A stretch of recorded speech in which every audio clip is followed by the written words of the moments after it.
Big T here. Today I am going to tie what we call a mop fly.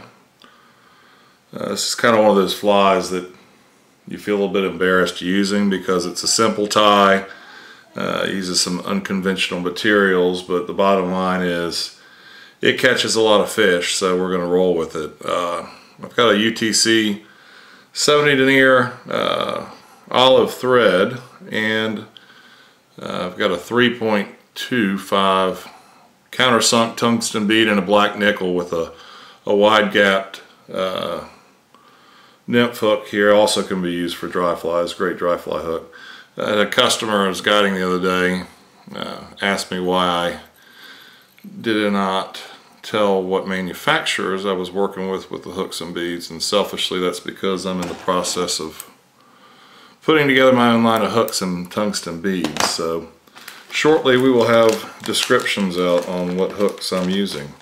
What I do here is unconventionally versus going back to front.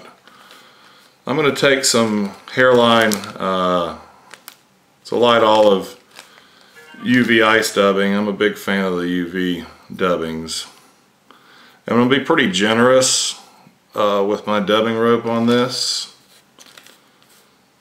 And I'm going to put it on pretty thickly, and I'm not worried about how tightly I put that on my thread. And you'll see why in a minute. And I'm just going to start wrapping that, and I'm actually wrapping backwards versus forwards for a change. All the way to the back of the hook. This is actually a piece of mop material that comes off of, sometimes it's auto detailing things, sometimes it is sponges, sometimes it's actually slippers that people I guess wear around and clean their floors.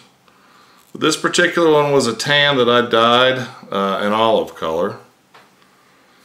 I don't like to leave too much tail material on the back because I think it induces short strikes, but I'm going to wrap that around enough to secure it.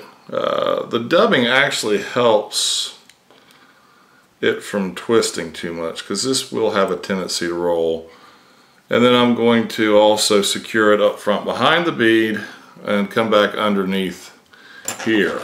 After that, I'm going to actually take my scissors and angle cut, leaving those scissors laying right on top of the bead,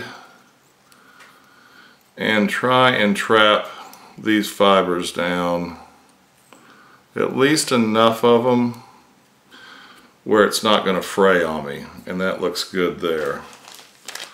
I'm going to take the same dubbing again, and you could actually, if you wanted to change it up, you could put a little black dubbing or a different color there, but I'm going to go with the same color olive, a little more sparse, and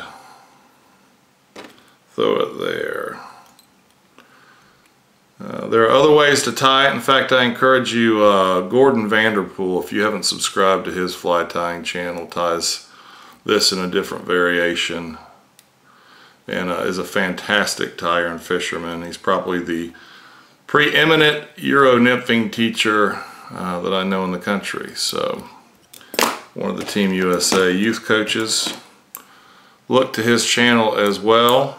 But what that does for me, if you'll notice, the underside of this fly will actually almost have a dubbing vein that goes down underneath. And over time, as you fish that, those scragglers will come out.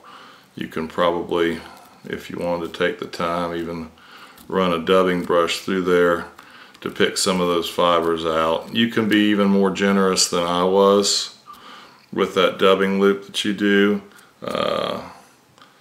to help. And Gordon, I'm going to leave this little tag laying here. I know you would trim that off, but it probably is going to bother you, so I'll just let it float around. I appreciate it. Thanks for watching. If you haven't subscribed to my channel, please do so. It's Big T Fly Fishing. Thanks, have a great day.